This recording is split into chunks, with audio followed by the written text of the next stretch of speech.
Sir ಬೆಳಿಗ್ಗೆ ಬಿಡುಗಡೆ ಆದರೆ ಸಾಯಂಕಾಲ ಚಿತ್ರಮಂದಿರದಲ್ಲಿ ಚಿತ್ರ ಇರೋದು ಸರ್. ಅಲ್ಲ ಅವನು ಚಿತ್ರಮಂದಿರದಲ್ಲಿ ಏನು ಮಾಡೋಕ್ಕಾಗುತ್ತೆ?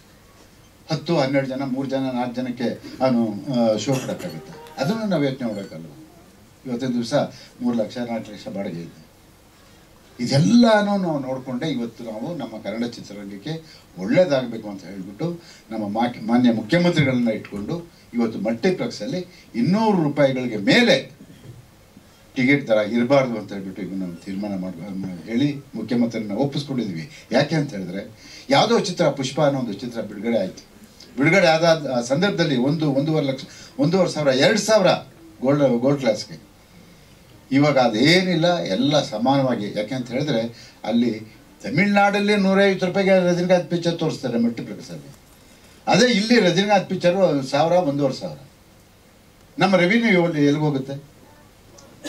ಅದು 300-400 ಚಿತ್ರಮಂದಿರಗಳ ಬಿಡುಗಡೆ ಮಾಡಿದಂಥ ಸಂದರ್ಭದಲ್ಲಿ ನಮ್ಮ ಕನ್ನಡ ಚಿತ್ರದ ಪರಿಸ್ಥಿತಿ ಏನು? ಅಲ್ಲಿಗೆ ಹೋಗೋಕ್ಕೆ ಆಗಲ್ಲ. ನಾವು ಪೋಸ್ಟರ್ ನೋಡಿದ ತಕ್ಷಣ ಧ್ರುವ 369 ಅಂತ ಇಂಗ್ಲೀಷ್ ಹೆಸರು, ಇಂಗ್ಲೀಷ್ ಹೆಸರಿನ ಕನ್ನಡ ಸಿನಿಮಾ, ಸ್ವಚ್ಛ ಕನ್ನಡ ಸಿನಿಮಾ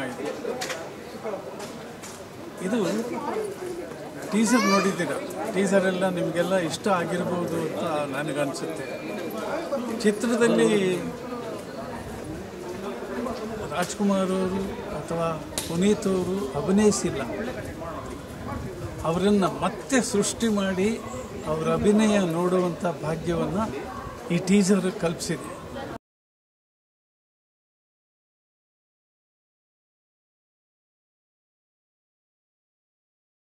ಆ ಟೀಸರ್ ನೋಡಿದ್ರೆ ಭಾಳ ಖುಷಿ ಆಯಿತು.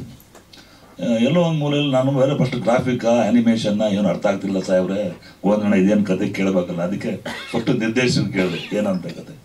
ನಿಜವಾಗ್ಲೂ ಸಿನಿಮಾ ತೊಗೊಂಡ್ರ ರೀತಿ ಇಟ್ ಇಸ್ ಕ್ವೈಟ್ ಡಿಫ್ರೆಂಟ್ ಅಂತೆ. ಈಗ ಇರೋ ಸಿನಿಮಾಗಳಿಗೆ ಯಾವುದೇ ಸಿನಿಮಾ ಮಾಡಿ ಇಟ್ ಶುಡ್ ಬಿ ಯೂನಿಕ್. ಎಲ್ಲ ಮಾಡ್ತಾ ಪ್ರೋಟೋಕಾಲ್ ಅದೇ ಮರ ಸುತ್ತೋದು, ಅದೇ ಲವ್ ಮಾಡೋದು, ಅದೇ ಹೀರೋಯಿನ್ ಹೋಗೋದು, ಅಣ್ಣ ತಮ್ಮ ನುಗ್ಗೋದು, ಹೀರೋಯಿನ್ ಹೊಡೆಯೋದು, ಡ್ಯಾಶ್ ಮಾಡೋದು, ಡಿಕ್ಕಿ ಹೊಡೆಯೋದು, ಇವೆಲ್ಲ ಸಿನಿಮಾ ಅಲ್ಲ. ಕಂಟೆಂಟ್ ಓರಿಯೆಂಟೆಡ್ ಸಿನಿಮಾ ಮಾಡಿದ್ರೆ ಮಾತ್ರ ಸಿನಿಮಾ ನಿಲ್ಲತ್ತೆ. ಯಾಕಂದರೆ ಹೊಸಬ್ರು ಒಂದು ಪ್ರಾಬ್ಲಮ್ ಇದೆ, ಸಿನಿಮಾಗಳು ಮಾಡ್ತಾರೆ. ನಮ್ಮಲ್ಲಿ 300-400 ಸಿನಿಮಾಗಳು ಮಾಡೋದು. ಮಾಧ್ಯಮ ಮಿತ್ರರಿಗೆ ಒಂದು ರಿಕ್ವೆಸ್ಟ್ ಸರ್, ಇದರಿಂದ ಇಂಥ ಒಳ್ಳೆಯ ಸಿನಿಮಾಗಳು ಕೊಚ್ಕೊಂಡು ಹೋಗ್ಬಿಡ್ತಾರೆ. ಯಾಕೆ ಹೇಳಿ, ಅವ್ರು ಮಾಡೋ ಸಿನಿಮಾಗಳು ಈ ಸಬ್ಸಿಡಿಗೋಸ್ಕರ ಸಿನಿಮಾ ಮಾಡೋದೇ ಒಂದು ದೊಡ್ಡ ಟೀಮ್ ಇದೆ. ನಾನು ನೇರವಾಗಿ ಹೇಳ್ತೀನಿ, ಆ ಸಬ್ಸಿಡಿ ಬಗ್ಗೆ ಅದೊಂದು ಮಾನದಂಡ ನಿರ್ಗತಿ ಮಾಡುವಂಥ ಕೆಲಸ ನಾವು ನೀವು ಮಾಧ್ಯಮ ಮಿತ್ರರು ಕೂತ್ಕೊಂಡು ಮಾಡಿದಾಗ ಮಾನದಂಡ ಕಡಿವಾಣ ಸಿನಿಮಾ ಕೊಡಬೇಡಿ ಅಂತ ಯಾವತ್ತೂ ಹೇಳಲ್ಲ. ಇದರಿಂದ ಭಾಳ ಚಿತ್ರರಂಗಕ್ಕೆ ಇಂಥ ಸಿನಿಮಾಗಳಿಗೆ ಕುಂಠಿತ ಆಗೋದು ಒಂದು ಭಯಾನಕವಾದ ಮುಂದಿನ ದಿನಗಳಲ್ಲಿ ಖಂಡಿತವಾಗ್ಲೂ ಬರುತ್ತೆ ಅಲ್ಲ ಗುಂದಣ್ಣ. ಅದರಿಂದ ಸಬ್ಸಿಡಿಗೆ ಕಂಟ್ರೋಲ್ ಮಾಡುವಂಥದ್ದು, ಅಲ್ಲಿ ಸಬ್ಸಿಡಿ ಮಾಡುವಂಥ ಅಲ್ಲಿ ಇರೋ ಲಾಬಿಗೆ ಸಬ್ಸಿಡಿ ಕೊಡೋದು ಯಾತಕ್ಕೆ, ಗುಣಾತ್ಮಕ ಸಿನಿಮಾ ಕೊಡ್ಬೇಕು ಅಂತ ಸರ್ಕಾರ ಕೊಡ್ತಾ ಇರೋದು. ಫಸ್ಟು 20 ಸಿನಿಮಾ ಕೊಡ್ತಾ ಇದ್ರು. ನಾನು ಸಿನಿಮಾ ಮಾಡ್ಬೇಕಾದ್ರೆ ಎಸ್ಕ್ಯೂಸ್ ಮಾಡ್ಬೇಕಾರೆ, ಆಮೇಲೆ 20ರಿಂದ 30 ಮಾಡಿದ್ರು ಅಲ್ಲ ಸರ್, 30ರಿಂದ 75 ಸಾರಾಗೋವಿಂದ ಮಾಡಿಸಿದ್ರು, 75ರಿಂದ 125 ಸಿದ್ದರಾಮಯ್ಯ ಮಾಡಿದ್ರು. ಆಮೇಲೆ ಬಸವರಾಜ ಬೊಮ್ಮಾಯಿ 200 ಸಿನಿಮಾ ಯಾಕೆ ಮಾಡ್ತಾರೆ, ಒಳ್ಳೆ ಸಿನಿಮಾ ಮಾಡಬೇಕು ಅಂತ. ನೋಡಿ ಈ ಧ್ರುವ 369 ಒಂದು ಸಿನಿಮಾ ನೋಡಿ, ಆಕಾಶ ಅಂದ್ರೇನು, ಭೂಮಿ ಅಂದ್ರೇನು, ಭೂಮಿ ಅಂದ್ರೆ ಆಕಾಶ, ಸೂರ್ಯ ಅಂದ್ರೆ ನಕ್ಷತ್ರ, ಧ್ರುವ ನಕ್ಷತ್ರ. ಆ ಧ್ರುವ ನಕ್ಷತ್ರದ ಬಗ್ಗೆ ಒಂದು ದೊಡ್ಡ ಮಾಡಿ ಪುನೀತ್ ರಾಜ್ಕುಮಾರ್ ಅವನ್ನ ಕನಸ್ಕೊಂಡು ಡಾಕ್ಟರ್ ರಾಜ್ಕುಮಾರ್ ಅನ್ನೋ ಗ್ರಾಫಿಕ್ದಲ್ಲಿ ಐ ಥಿಂಕ್ ಗ್ರಾಫಿಕಲ್ ಮಾಡಿದ 45% ಮೂವಿ ಇದು ಗ್ರಾಫಿಕ್ ಅಂದರು. ಐ ಥಿಂಕ್ ಇದು ಬಡ್ಜೆಟ್ ಮೂವಿ. ಇದು ಹೊಸಬ್ರಿಗೆ ಮಾಡಿದಾಗ ಹೊಸ ಸಿನಿಮಾಗಳಿಗೆ ಹೊಸ ಕಥೆಗಳಿಗೆ ಬಹುಶಃ ನಾನು ಮಾಡ್ದಂಗೆ ನಾನು ಅಹಂಕಾರ ಅಂದ್ಕೊಂಡು ನಾನು ಮಾಡಿದ್ದೀನಿ. ಎಸ್ಕ್ಯೂಸ್ ಮೀ ಇರ್ಬೋದು, ಚಪ್ಪಾಳೆ ಇರ್ಬೋದು, ಸಾಕಷ್ಟು ಹೊಸಬ್ರಿಗೆ, ಹೊಸ ಕಲಾವಿದರಿಗೆ, ಹೊಸ ತಂತ್ರಜ್ಞರಿಗೆ. ನಾ always I talk about cinema should be always technician base, not hero base ಅಂತೀನಿ. ನಮ್ಮ ಕನ್ನಡ ಚಿತ್ರರಂಗ ಹೀರೋ ಬೇಸ್ ಆಗಿದೆ. ದರ್ಶನೇ ಬೇಕು ಅಂತಾರೆ, ಸುದೀಪ್ ಬೇಕು ಅಂತಾರೆ, ಧ್ರುವ ಸರ್ಜನೆ ಇವಾಗ ಹೊಸ ನಟರು ಬರೋದಿಲ್ವಾ? ಅಂಥ ಸಿನಿಮಾ ಸಪೋರ್ಟ್ ಮಾಡುವಂಥ ಹೃದಯ ಶ್ರೀಮಂತಿಕೆ, ವಿಶಾಲ ಹೃದಯ ಕೂಡ ನಮ್ಮ ಹಿರಿಯ ನಟರು ಇಟ್ಕೋಬೇಕಾ? ಪ್ರೇಕ್ಷಕರು ಕೂಡ ಮಾಡ್ತಾರೆ. ಪ್ರೇಕ್ಷಕರು ಏನು ಮಾಡ್ತೀರಾ, ಬರೀ ದರ್ಶನೇ ಬೇಕು, ಸುದೀಪೇ ಬೇಕು. ನೋಡಿಯೋದು ಧ್ರುವ 360 ನಾನು ನೋಡಿದೆ, ಆ ಗ್ರಾಫಿಕ್ ಓಪನಿಂಗ್ ಶಾಟ್ ಹೆಂಗಿದೆ ಅಂದರೆ ಸಮ್ಮೇರ್ ಯಾವ ಬಾಹುಬಲಿಗೂ ಮೀರಿಸುವಂಥ ಒಂದು ಶಾಟ್ ತೆಗೆದಿದ್ದಾರೆ ಯಾರು ಅಲ್ವಾ? ಆ ಸಿನಿಮಾನ ದುರಂತ ಆಗಬಾರ್ದು. ಅದನ್ನು ನೋಡುವಂಥ ಇದು ನಮ್ಮ ಭಾವನೆಗಳನ್ನು ನಮ್ಮ ಪ್ರೇಕ್ಷಕರು ಬೆಳೆಸ್ಕೊಡಿ. ಎಲ್ಲರೂ ಸುದೀಪ್ ಆಗಾಗಲ್ಲ, ಎಲ್ಲರೂ ದರ್ಶನ ಆಗಾಗಲ್ಲ. ಯಾಕೆ ನಾವು ರಮೇಶ್ ಭಟ್ರು ಎಸ್ಕ್ಯೂಸ್ ಮೀ ಒಂದು ಆ್ಯಕ್ಟ್ ಮಾಡಿದ್ದಾರೆ ಅವತ್ತು, ಇವತ್ತಿಗೂ ಅದು ನನ್ನ ಲೈಫ್ ಲಾಂಗ್ ನೆನೆಸ್ಕೊಳ್ಳೋ ಅಂತ ಆ್ಯಕ್ಟಿಂಗ್ ಮಾಡಿದ್ದಾರೆ. ರಮೇಶ್ ಭಟ್ ಅವ್ರದ್ದು not ordinary person. Of the great such an excellent big artist ನಮ್ಮ ಕನ್ನಡ ಚಿತ್ರ ಇವೆಲ್ಲ ಆಧಾರ ಸ್ತಂಭ. ಅದರಿಂದ ಹೊಸಬ್ರಿಗೆ ಹೊಸ ಕಥೆ ಮಾಡಿದ್ರಿಗೆ ಹೊಸ ಒಂದು ಉದ್ದೇಶ ಇಟ್ಕೊಂಡು ಸಿನಿಮಾ ಮಾಡಕ್ಕೆ ಬಂದವರಿಗೆ ಅವರು ಸಪೋರ್ಟ್ ಮಾಡುವಂಥ ಕೆಲಸ ಮಾಧ್ಯಮ ಮಿತ್ರವಾಗಿರೋದು ಪ್ರಿಂಟ್ ಮೀಡಿಯಾ ಮಾಡ್ಕೊಂಡೇ ಬಂದಿದ್ದಾರೆ. ಯಾವತ್ತು ಕೈ ನೋಡಿ, ಇವತ್ತು ಯೂಟ್ಯೂಬ್ನವರು also they are also playing dominant role in social ಮೀಡಿಯಾದಲ್ಲಿ ಅವರು ಮಾಡ್ತಾ ಇದ್ದಾರೆ. ಅವ್ರ ಸಹಕಾರವನ್ನು ಬೇಕೇ ಬೇಕು, ಒಬ್ಬರೇ ಮಾಡೋಕ್ಕಲ್ಲ. ಯೂಟ್ಯೂಬ್ನವ್ರು ಕೂಡ ದೇ ಆರ್ ಪ್ಲೇಯಿಂಗ್. ನಮ್ಮನೆ ನಮ್ಮ ಪ್ರೇಮ್ ಅವ್ರದ್ದು KD ಸಿನಿಮಾ ಮಾಡಿದಾಗ ನಾನು ಬೇರೆ ಥರ ನಿರ್ಧಾರ ತೊಗೊಂಡಿದ್ದೆ. ಮಾಜಿ ಅಧ್ಯಕ್ಷನಾಗಿದ್ದೆ ವಾಣಿಜ್ಯ ಮಂಡಳಿದು. ಅವರು ಕೂಡ ಎಲ್ಲರೂ ಒಂದು ಸಾಮರಸ್ಯದಿಂದ ಒಳ್ಳೆ ತಂದವಾಗ ಕರ್ನಾಟಕದ ಮೂಲೆ ಮೂಲೆಗೆ ಮನೆಗೆ ತಲುಪುವಂಥ ಕೆಲಸ, ಸಣ್ಣ ಸಿನಿಮಾಗಳಿಗೆ ಅನುಕೂಲ ಆಗುವಂಥ ಒಂದು ವೇದಿಕೆ ಅಂತ ಹೇಳ್ತಾ ಮತ್ತೊಮ್ಮೆ ಸಿನಿಮಾ ಶಂಕರ್ ನಾಗರು ಮುಂದಿನ ದಿನಗಳಲ್ಲಿ ನಮ್ಮ ಸಾರಾಗುವಂದಿಗಳಿಗೆ ಒಳ್ಳೆ ನಿರ್ದೇಶ ಎಲ್ಲ ಅಷ್ಟೇನಾಗಿದೆ, ಇವೆಲ್ಲರೂ ಸಂಭಾವಿತ ಅನಿಸುತ್ತೆ.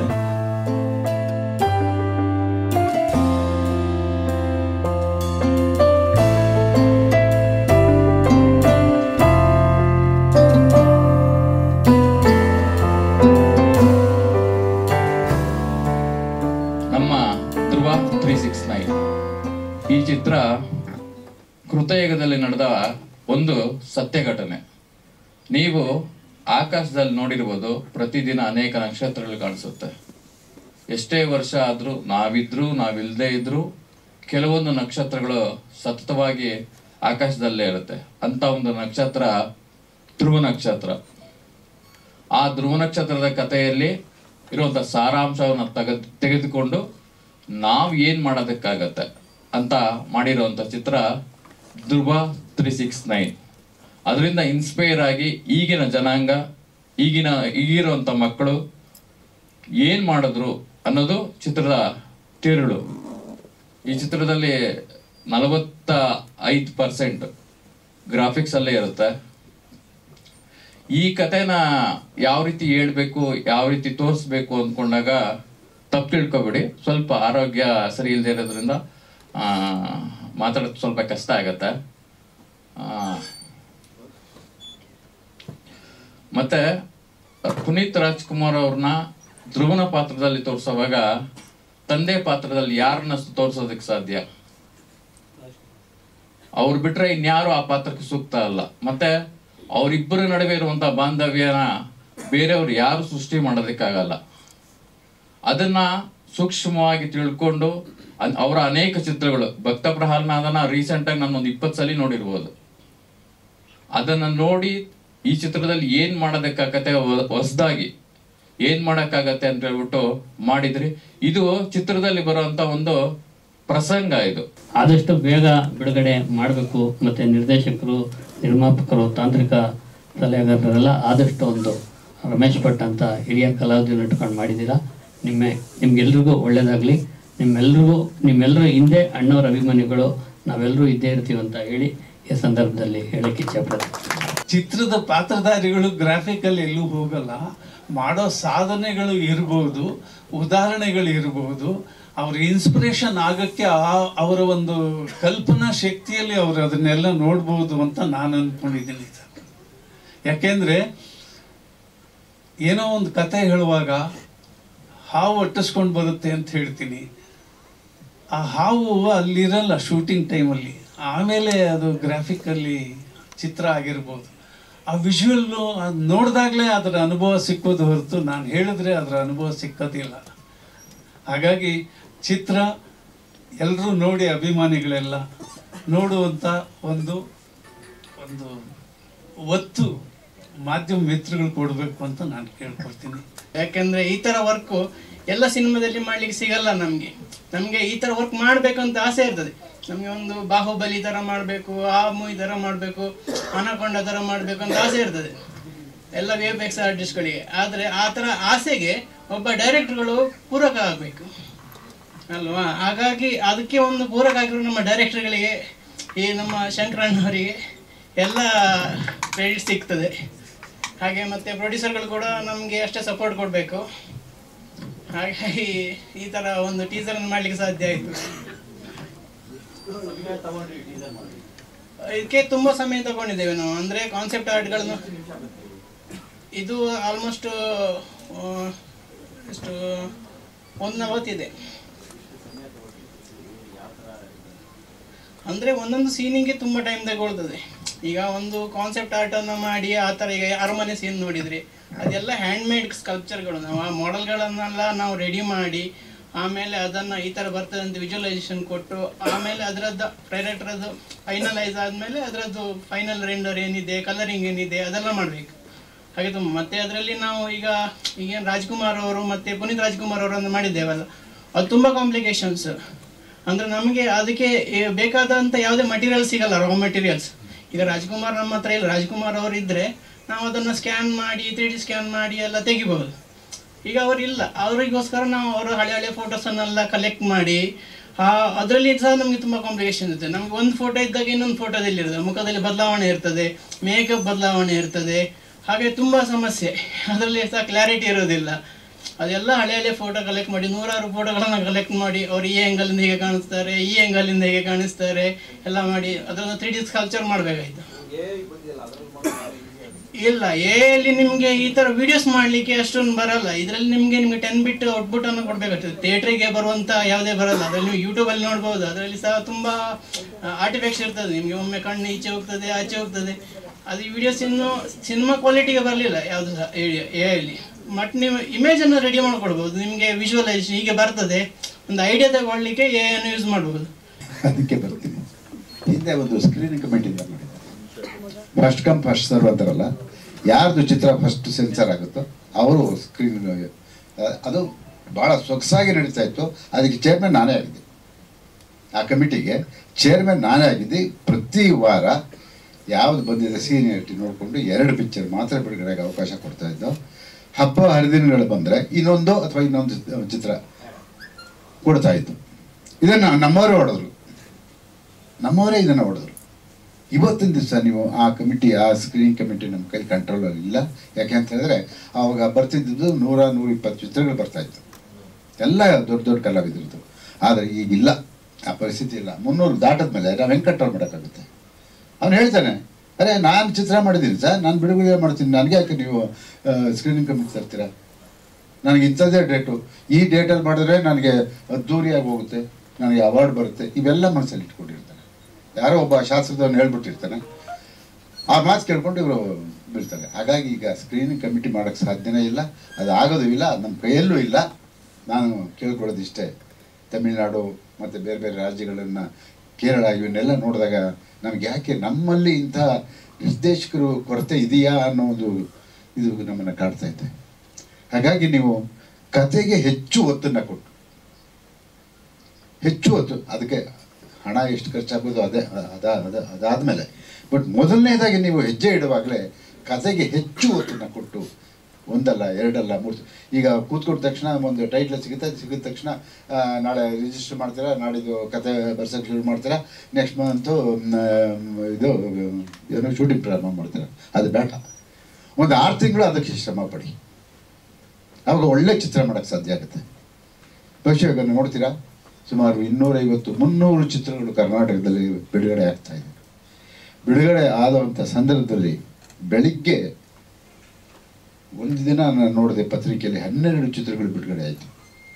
12 ಚಿತ್ರಗಳು ಬಿಡುಗಡೆ ಆದರೆ ಸಾಯಂಕಾಲ 8 ಚಿತ್ರಗಳು ಮಾತ್ರ ಸ್ಕ್ರೀನಲ್ಲಿದೆ, ಇನ್ನು 4 ಚಿತ್ರ ಇಲ್ಲ, ಇನ್ನು 2-3 ದಿವಸದಲ್ಲಿ ಅದು ಇಲ್ಲ. ಹಿಂಗಾದರೆ ಯಾವ ಪುರುಷಾರ್ಥಕ್ಕೆ ಈ ಸಿನಿಮಾ ಮಾಡಬೇಕು? ಸಂಪಾದನೆ ಮಾಡೋದು ಬಹಳ ಕಷ್ಟ, ಕಳೆಯೋದು ಬಹಳ ಸುಲಭ. ಈ ರೇಸ್ ಆಡ್ತಾರಲ್ಲ, ಅವರು ಸಾಯಂಕಾಲದೊಳಗೆ ರಿಸಲ್ಟ್ ನೋಡ್ಬಿಡ್ತಾರೆ. ನಾವು ಹಂಗಲ್ಲ, ಒಂದು 6 ತಿಂಗಳು ಕಾಯಬೇಕು. ನಾವು ಒಂದು ರೀತಿ ರೇಸ್ ಆಡೋರೆ. ಆ ಪರಿಸ್ಥಿತಿಯಲ್ಲಿ ಸಿನಿಮಾ ರಂಗ ಇದೆ. ಹಾಗಾಗಿ ನೀವು ಹಾಕಿ ದುಡ್ಡನ್ನ ಹಿಂಪಡೆಯೋದಕ್ಕೆ ಕನಿಷ್ಠ ಲಾಭ ಬೇಡ. ಮುಂದಿನ ಪ್ರಯತ್ನಕ್ಕೆ ಇದು ನಾಂದಿ ಆಗಬೇಕು. ಅದಕ್ಕೆ ನೀವು ದಯವಿಟ್ಟು ಸಿನಿಮಾ ಮಾಡೋದು ದೊಡ್ಡ ವಿಷಯ ಅಲ್ಲ, ಅದಕ್ಕೆ ಪೂರಕವಾಗಿ ಜನ ಮೆಚ್ಚುವಂಥ ಸಿನಿಮಾ ಮಾಡಿ ಯಶಸ್ವಿ ಆಗಬೇಕು ಅನ್ನೋದು ನಮ್ಮೆಲ್ಲರ ಆಸೆ. ಭಾಳಷ್ಟು ಜನ ನಾನು ಚಲನಚಿತ್ರ ವಾಣಿಜ್ಯ ಮಂಡಳಿಯಲ್ಲಿ ನೋಡ್ತಾ ಇದ್ದೀನಿ. ಭಾಳಷ್ಟು ಜನ ಬರ್ತಾರೆ ಹೊಸಬ್ರು. ಅವ್ರು ಬಂದಾಗ ನೋವು, ಅವ್ರ ಸಂಕಟ ಎಲ್ಲ ನಾವು ಅಲ್ಲಿ ಕೇಳ್ತಾ ಇರ್ತೀವಿ. ಭಾಳ ನೋವಾಗುತ್ತೆ. ಚಿತ್ರೋತ್ಸವದಲ್ಲಿ ನಮಗೇನೋ ಅವಕಾಶ ಸಿಗುತ್ತೆ ಅನ್ಕೋಬೇಡಿ, ಅಲ್ಲೂ ಲಾಬಿ ನಡೀತಾ ಇದೆ, ಸಬ್ಸಿಡಿ ಲಾಬಿ ನಡೀತಾ ಇದೆ, ಸಬ್ಸಿಡಿ ಲಾಬಿ ನಡೀತಾ ಇದೆ. ಅದಕ್ಕೆ ಕೇವಲ ಅಲ್ಲಿರುವಂಥ ಇರು ಅಂತ ನಾನು ಹೇಳಲ್ಲ, ನಾನು ಕೂಡ ಕೆಲಸ ಮಾಡಿದ್ದೀನಿ, ಹಾಗಂತ ನಾನು ಅನ್ಕೊಂಡ್ಬಿಡ್ಬೋದೇನೋ ಅನ್ನಿಸ್ತದೆ, ಭಯ ಆಗುತ್ತೆ. ಹಾಗಾಗಿ ಎಲ್ಲ ಕಡೆ ಲಾಬಿ ನಡೀತಾ ಇರೋದ್ರಿಂದ ಇವತ್ತು ನಿಮಗೆ ಕೆಲವು ಕಡೆ ವಂಚನೆ ಆಗುತ್ತೆ. ಒಳ್ಳೆ ಚಿತ್ರಗಳಿಗೆ ಒಂದು ಏನು ಆ ಒಂದು ಸಪೋರ್ಟ್ ಸಿಗ್ತೋ ಇಲ್ವೋ ಗೊತ್ತಿಲ್ಲ, ಅಥವಾ ಅಂಥ ಒಂದು ಪರಿಸ್ಥಿತಿಯಲ್ಲಿ ನಾವಿದ್ದೀವಿ. ಏನೇ ಆಗಲಿ ಚಿತ್ರ ಮಾಡೋಕ್ಕೆ ಬಂದಿದ್ದೀರ. ಅಪ್ಪು ಧ್ರುವ 369 ಅಂತ ಹೆಸರಿಟ್ಕೊಂಡಿದ್ದಾರೆ. ಅಪ್ಪು ಮತ್ತು ರಾಜ್ಕುಮಾರ್ ಅವ್ರನ್ನ ಪರದೆ ಮೇಲೆ ತೋರಿಸ್ತಾ ಇದ್ದಾರೆ. ಒಳ್ಳೆಯದಾಗಲಿ. ಯಾಕೆಂತ ಹೇಳಿದ್ರೆ 24 ವರ್ಷದ ನಂತರ ಬಿಡುಗಡೆ ಆದಂಥ ಚಿತ್ರ ಇವತ್ತು ಇಡೀ ಕರ್ನಾಟಕದಲ್ಲಿ ದೊಡ್ಡ ಸಂಭ್ರಮವನ್ನು ಆಚರಣೆ ಮಾಡ್ತಾ ಇದ್ದಾರೆ. ಹಾಗಾಗಿ ನಿಮಗೂ ಅಂಥ ಒಂದು ಅವಕಾಶ ಬರಲಿ ಅನ್ನೋದೇ ನಮ್ಮೆಲ್ಲರ ಆಸೆ.